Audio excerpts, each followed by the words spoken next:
I think they must just sit in their huge kitchen in Montecito and cook up conspiracy theories against them. Whenever these people speak, they don't seem to be on the same planet as anybody else. A lot of people also are looking at the monarchy as a brand and thinking it's becoming a little bit, tainted by all this and worn by all this. And I've no doubt the king is very tired of it.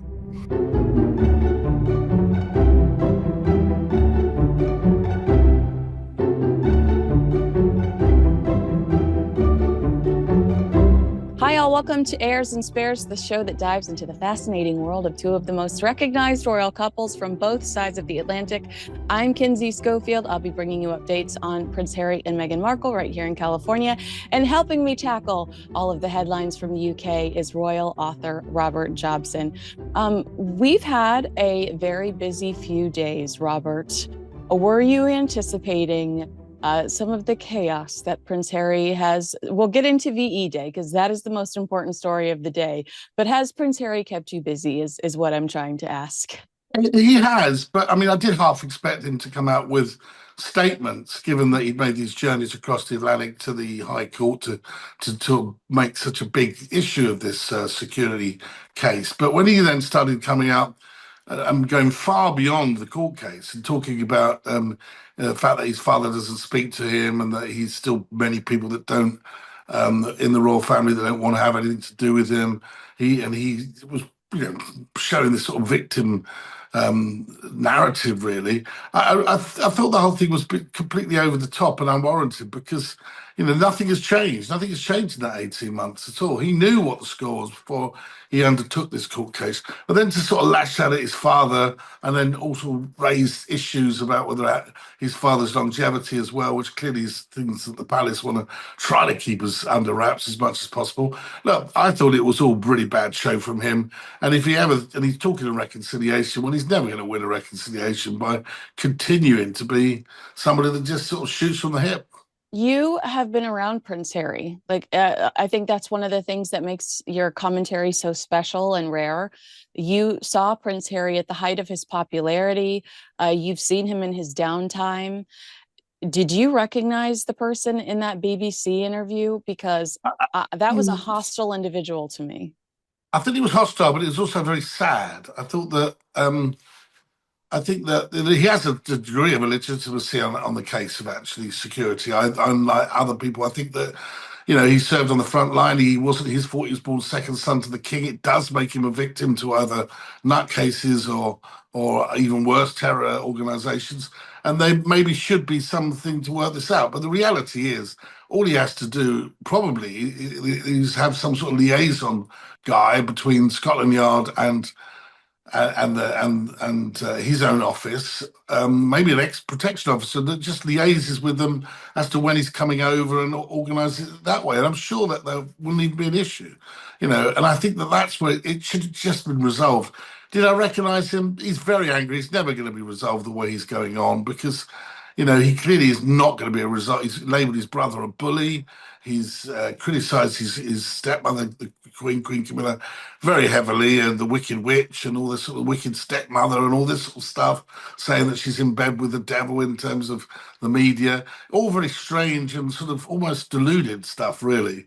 And I felt a bit sorry for him, really. I thought he's gone down the same route as his own wife, who has fallen out with her family, and there's no seem to be any form of reconciliation there. So, I think they must just sit in their huge kitchen in Montecito and cook up conspiracy theories against them because they don't. Whenever these people speak, they don't seem to be on the same planet as anybody else. And why would anybody want to just forgive you because you've forgiven them? I mean, for what? They didn't do anything. They just try to embrace them.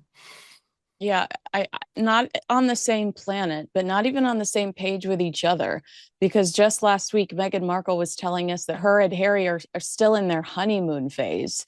And I watched that video and thought, that guy has a lot on his shoulders. He's not living carefree and blissfully. He's, stressed and he's upset that he's not getting his way.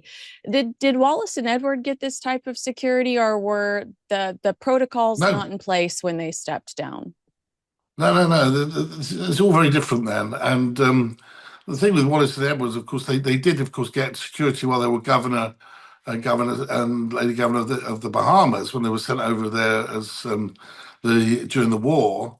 But after the war, I mean, the situation was very different. I think the world was very different as Mm, well. I mm, think that you got to remember that Wallace Simpson during the abdication crisis was bugged by MI5 and was monitored by the CIA, FBI. She had death threats and all sorts, but no, I don't think she had ever had security. She mm. wasn't able to use HRH, and rather like Meghan, except for Meghan seems to think it doesn't apply to her.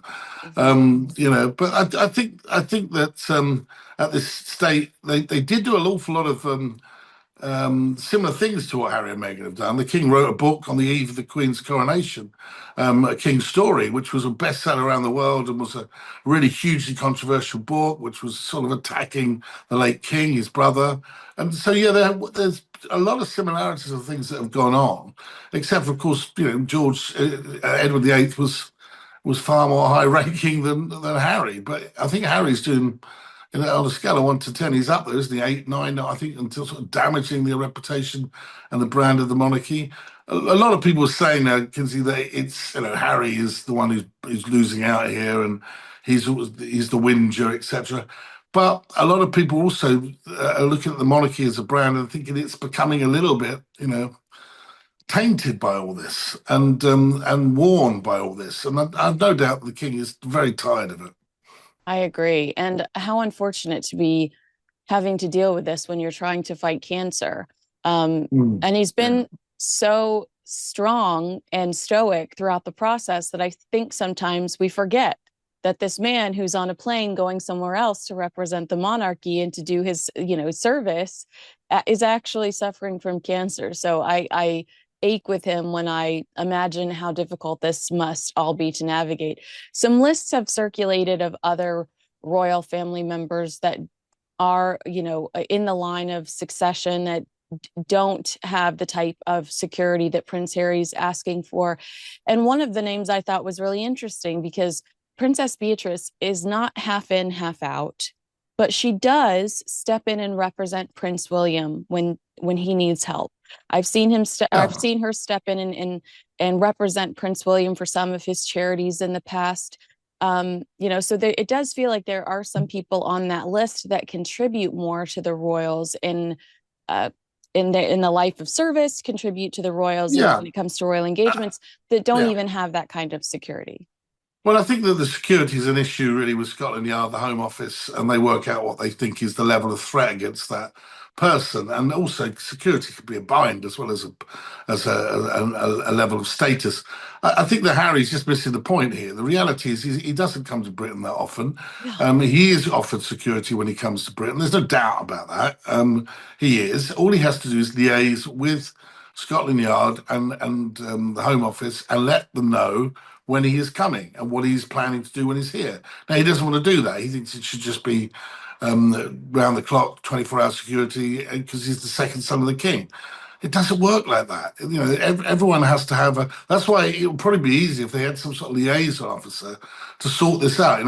Former ex protection officer who could liaise with both of them and make everything work and be smooth. But it's so entitled, Harry, that he seems to forget that somebody else has got to foot this bill. Now he's down going to have to learn to start paying out some money. £1.5 million they say this court case has cost so far. Well, at the end of the day, it's been a complete waste of money because nothing has been achieved. And all that it's done, and also his father, there's no way his father can start getting drawn into conversations about things like this. It has to be dealt with by a different body. Otherwise, it'll be look like he is, this constitutional king acting unconstitutionally. Mm. So I think Harry's just a little naive when he says the things he says. I do have some degree of sympathy for him. I don't, I pray to God that there's nothing happens to him. But then Yes. again, he was warned about all of this before he took what all the royal family thought was a wrong decision when he decided to leave. He was warned that there will be major repercussions and consequences of his actions. And this is obviously security is one of the major ones. Just watching that interview, you felt this sense of impulsiveness. And it seems to be, even with Meghan's recent launches, there's an impulsiveness about it. Like, just go, go, go, go, go, go, go. It feels like these two are very anxious and don't, properly think about what could come to fruition or what the consequences could be of their actions. But I don't know if they recognize that. I guess I'd ask if you agree with me there, but also when you talked about some of the stuff Prince Harry said and how naive he can be, what was your reaction when he said that he wishes his attorneys would have told him there was no way he could win this? Well, I mean, I'm sure his attorneys would have told him what he wants to hear, but the reality is they would have given him a clear outline at the very beginning and probably given him a percentage that the chances of him winning. I can't believe that his attorneys would have just said, "Oh, well, this is a slam dunk case. You're going to win it." Because if they did, he should be suing them, because ultimately that's just a silly thing to say. I mean, what was clear from the outset is that they've taken the due process from the very beginning, from the very outset, and that he wasn't fulfilling the requirements for the security levels that he was asking for. Now, I don't really understand what. I think he just was going through a phase of just thinking he was loved to live in a court case. He was taking on every newspaper, winning cases against them. And I think he just probably thought he was invincible. But the reality is the British government and the taxpayer in this country are not going to just pay out willy-nilly for people that have decided to leave the country and effectively citizens of another country, because they don't come here very often, and expect high levels of round-the-clock security. It's just not going to happen. And I think it's incredibly naive of him. He's probably looking for somebody else to blame, because he never seems to take responsibility for himself. I think I tend to dismiss Prince Harry because we've seen a pattern of when he makes claims, because we've seen a pattern. I mean, the first pattern, of course, is the royal racist claim. He backtracked on that so quickly. It mysteriously isn't mentioned in Spare. They barely mention it in the Netflix series, except for Meghan to say she was angry that that's what the media took instead of her mental health. There were there were some historical. Prince Harry even says to Tom Bradby that it's not racism, it's unconscious bias, and tries to backtrack a little bit there. There are actual historical accuracies in Spare. So I have this running tally in my head, and I don't take everything he says seriously. But do you think there is any truth behind those really vague accusations he makes about how he's found out the truth, that people want him to be hurt? Like, there are some people that want history to repeat itself. He says that he found out that there were something working against him. He makes it sound like he's holding on to a secret. And of course, I immediately dismiss it. But do you think that exists? Or is this Prince Harry, being dramatic? He is horrible at keeping secrets. Why not just tell us what you know? No, I think that he obviously had a huge impact with the death of his mother, of which the media was, and as well as lack of security, was culpable. But I mean, I have no doubt that that plays on his mind all the time in a lot of decisions he makes. And that was a terrible tragedy, and there's no doubt about that. But I think there's certain similarities with the claims that Diana would be making against the establishment, and it all sounds incredibly dramatic. It's almost like it's out of a movie. The truth of it is that these decisions are taken, based upon facts and figures. Now, if he has got a legitimate threat against him, and he is not being given the level of security that threat would warrant, then of course he's going to question whether he's being targeted or the establishment want him out the way. That does smack of a level of paranoia which is just over the top. But saying that, there will be people out who want to harm him.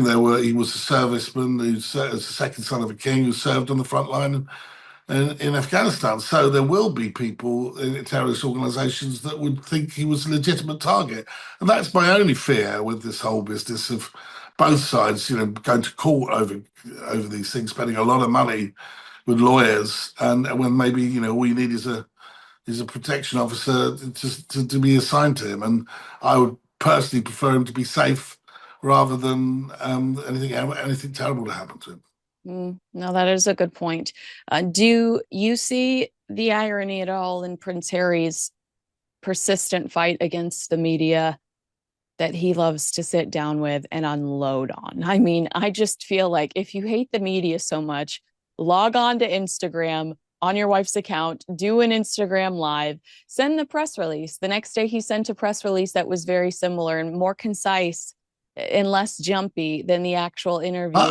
Kinsey, I blame the media really. I think some of the things here are, I blame the people that are put in front of him. I think if you're, at least when Tom Padbury was interviewing him, he looked aghast at some of the things that were being said, and he used to be Harry's friend, and questions what was said over racism.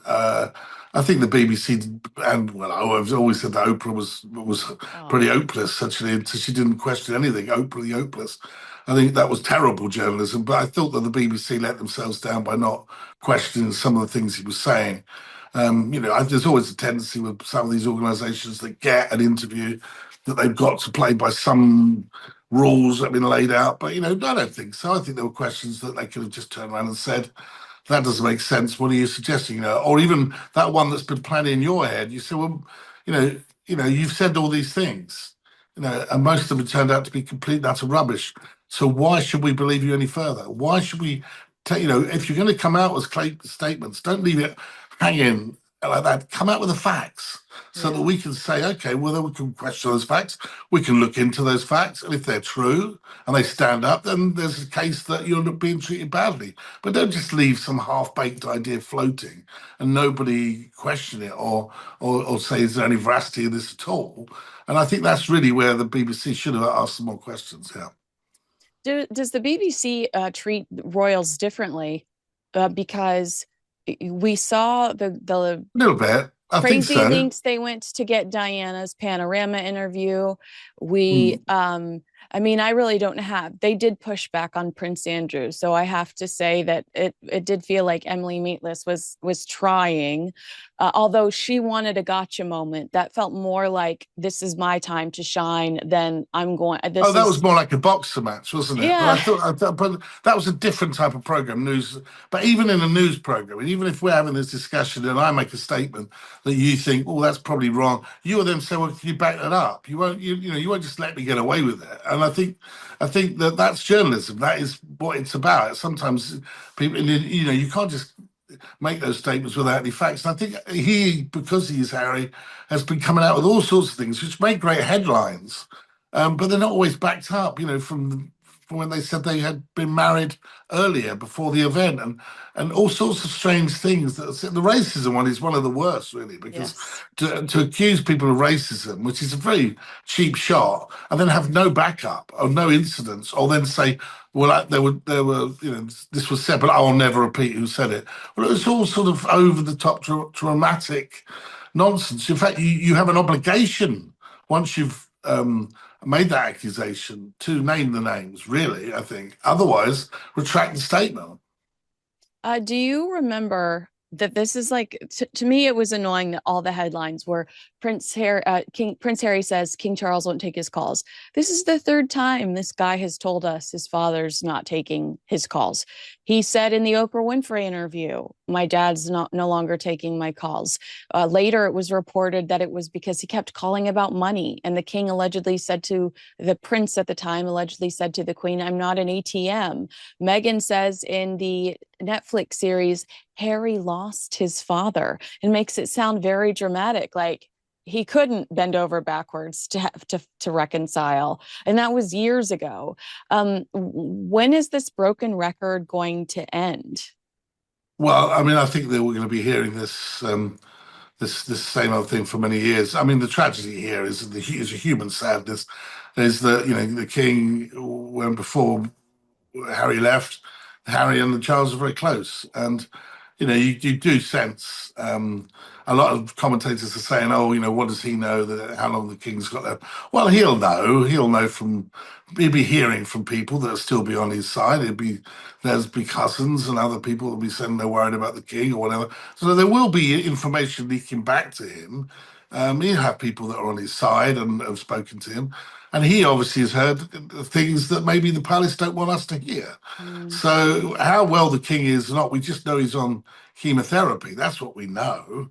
And that doesn't seem to be, and he's living with the disease. That's the message that we got from that statement the other day implied, wasn't it? To live your life to the full if you've got to be being treated by this. Now that's a bit of a worry for a man who's 77 in November, and must be a worry for his son. And that's the tragedy here: is that, you know, I do genuinely hope that even though he might be advised against it by Camilla or by William, that at some stage the king actually reaches out to Harry and says, "Look, yeah, on a human level, that let's just have that conversation.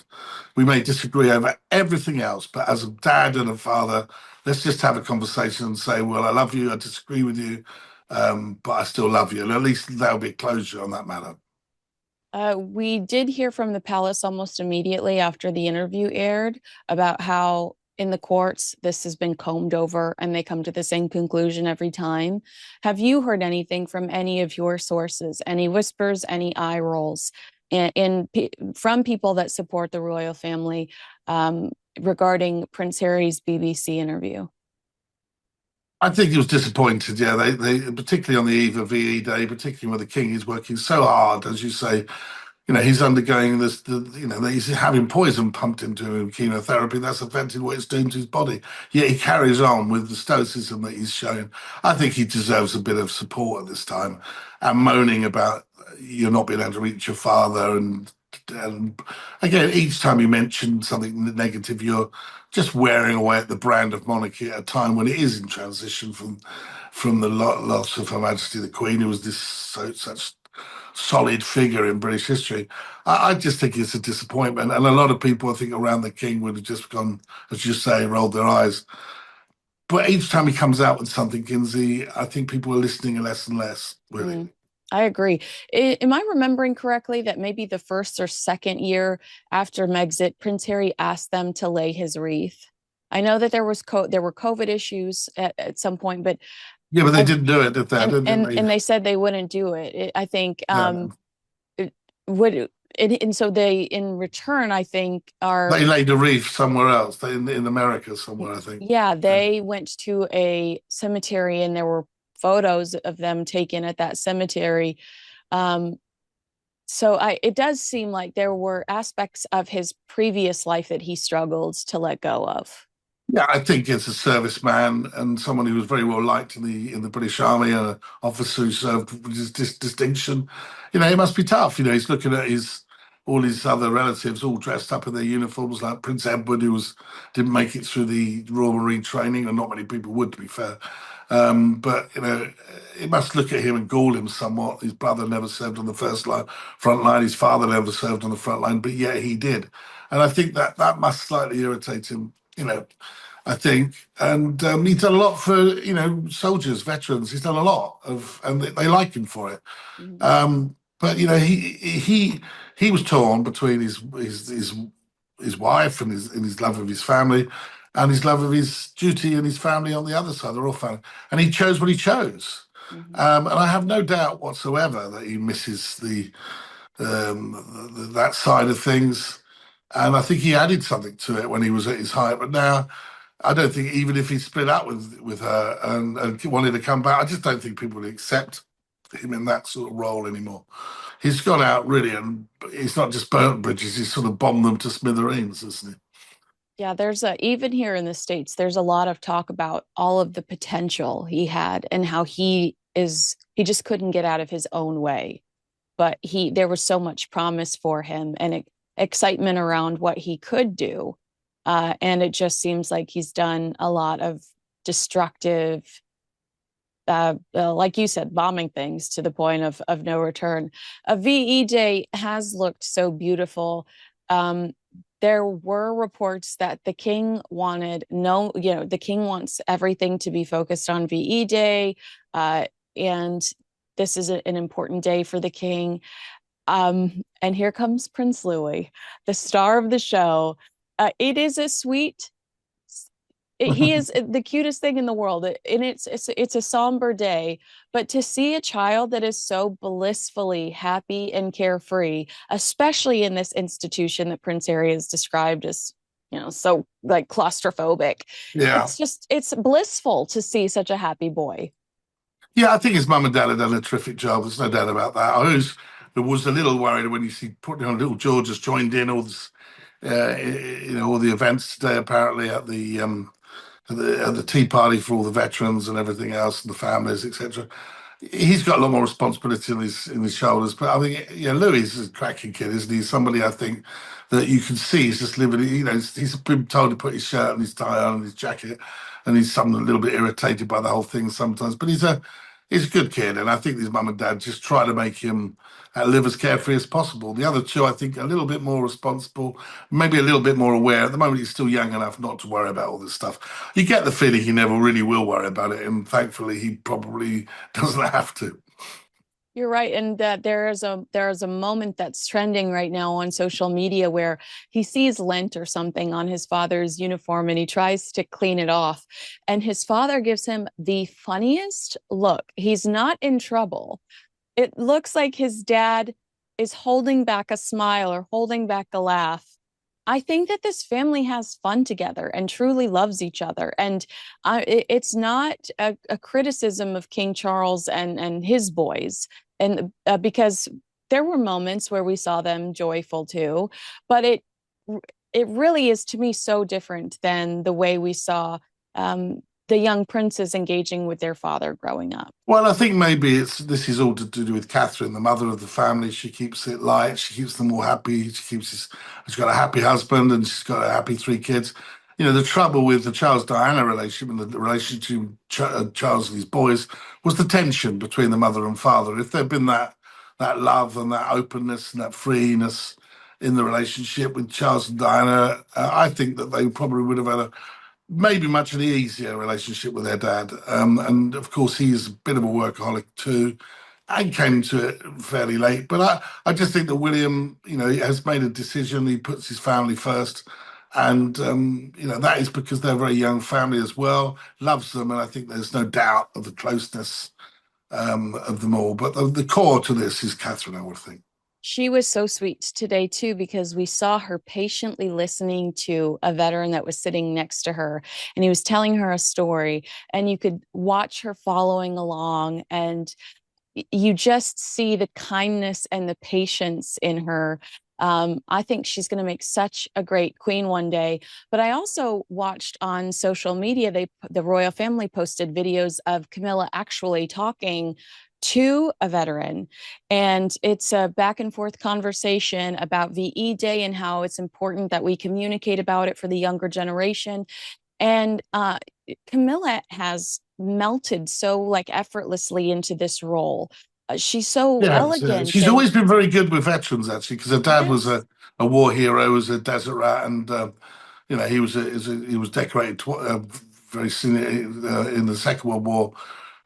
So I think she's always had a great a rapport with the soldiers, the vets, and they've always liked her. You can see they get a kick out of chatting with her. So yeah, I mean, I'm not really been surprised by that. I think with Catherine, she is somebody who's come to this, as a commoner, somebody just did come out of it from university and had, a relationship with a boyfriend, and then the next thing you know, he's thrown into doing all this sort of thing. Does it effortlessly, and I think she really is a real credit to the royal family. Not only the way she's raised those children with William, but the way she acts, the way she dresses, just everything about her, really, in terms of the way she performs for the British monarchy. I think that she really is a very special person and somebody I think that is the glue for this new modern monarchy that we've got going forward. We've lost someone like Queen Elizabeth, who is frankly irreplaceable. But I think in Catherine, we have someone I think people can empathise with and look up to. I totally agree. I love her. I love looking at her. She's so gorgeous. We briefly talked about this earlier, but before I let you go, a good sign, right? That the king is heading to Canada. I think that that's, the doctors are allowing him He to get. should. He has to, Yeah. Kinsey, because all the stuff that's going on in America, talk of, I think it's pie in the sky stuff, really, but, it's a sovereign country and the king is the head of state. And I think him coming to Canada is a very important thing to happen. It's a sort of message to America. It's a message to Mr. Trump, President Trump, to basically step away from a sovereign nation, of which the king is head of state. So, I don't think we're going to go back to sort of 1770s, 200 years ago, that we had a little squabble, didn't we, over some bags of tea. Yeah. So yeah, I think that it's, this is, no. I think the king is making a very clear statement there, and one I'm sure President Trump hasn't missed. Oh, well, I'm looking forward to that visit as well. All right, agree with us, disagree with us, let us know in the comments below. Make sure you like, subscribe, and share this video with a friend. Royal author Robert Jobson, thank you for your time today. I enjoyed your company, and take a nap, because this has been a crazy week for royal watching. It's been a crazy week, yeah, absolutely.